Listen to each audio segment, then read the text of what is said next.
नमस्कार दोस्तों, जैसा कि अभी तक मैंने अपने बहुत सारे वीडियो बनाए हैं और आज हम बनाने जा रहे हैं जो माताओं बहनों में कैंसर होता है, बच्चेदानी के मुंह का कैंसर को हम लोग बोलते हैं कार्सिनोमा सर्विक्स। तो ये होता क्यों है, इसके लक्षण क्या होंगे और इसका जांच कैसे करना है और इसका समुचित इलाज क्या है, तो उस पर हम थोड़ा मोटा बात करेंगे।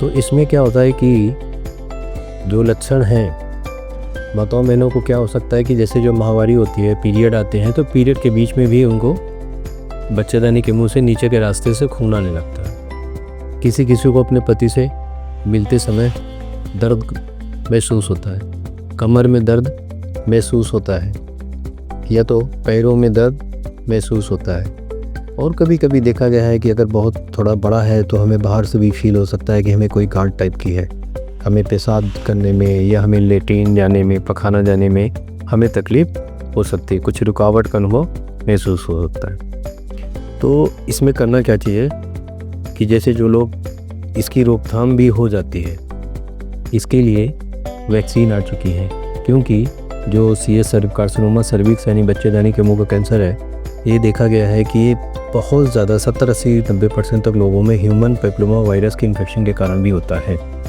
या जिनको लंबे समय तक कोई इरिटेशन होता रहे, यानी कि जैसे कि सफ़ेद पानी की शिकायत होती है, जिसको लोग बोलते हैं कि हमें दांत की शिकायत है, तो इस तरह या जिनका हाइजीन ठीक से मेंटेन नहीं, तो इनमें कैंसर सर्विक्स होने का चांस ज़्यादा होता है। या इनके मल्टीपल पार्टनर होते हैं, उनमें भी इसका रिस्क बढ़ जाता है। तो इसमें क्या है कि जो वैक्सीन आती है वो लगवाई जाती है और 9 साल से ऊपर जिनकी उम्र है उन बच्चों को लगवानी चाहिए। यहाँ तक अब तो ये भी हो गया है कि ये मेल में भी लगाई जाती है, जो बच्चे हैं, बालक हैं, उनमें भी, क्योंकि जो उनमें भी पेनिस का कैंसर है या एनल कैनाल कैंसर है या ओरोफेरिंक्स के कैंसर में भी ह्यूमन पेपिलोमा वायरस देखा गया है। तो अगर हम एक वैक्सीन लगाएं तो सर्विक्स का, एनल कैनाल का, पेनिस का, ओरोफेरिंक्स के, इन कैंसरों से हम काफ़ी हद तक बचाव कर सकते हैं। तो पहला। दूसरा, समय समय पर हमें पेप स्मीयर टेस्ट कराना चाहिए। अगर पेप स्मीयर एक साधारण सा टेस्ट होता है, उसमें बच्चेदानी के मुंह से एक स्वाब ले लेते हैं, ठीक है, और उसको स्लाइड बना करके पैथोलॉजिस्ट देख लेता है। अगर उस पर कोई शंका हो तो फिर आप आगे बढ़ो, नहीं तो ठीक है आगे। और अगर कोई दिक्कत आए या कुछ सिम्टम्स आ रहे हैं तो फिर CT स्कैन या MRI होता है कमर का, पेट का, और अगर बड़ी जांच करानी है तो पेट CT होता है।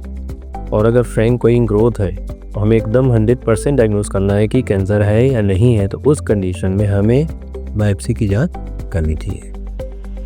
पाइप स्मीयर हो गई, बायोप्सी हो गई, या कुछ लोग FNAC की जांच भी करते हैं। आज का वीडियो यहीं तक सीमित करते हैं। अब हम अपना नेक्स्ट वीडियो, अगला वीडियो बनाएंगे, जिसमें हम आपको अब ये बताने चलेंगे कि बच्चेदानी के मुंह के कैंसर यानी सर्विक्स के कैंसर का इलाज क्या है और उसकी स्टेज वाइज हम कैसे उसका इलाज करेंगे।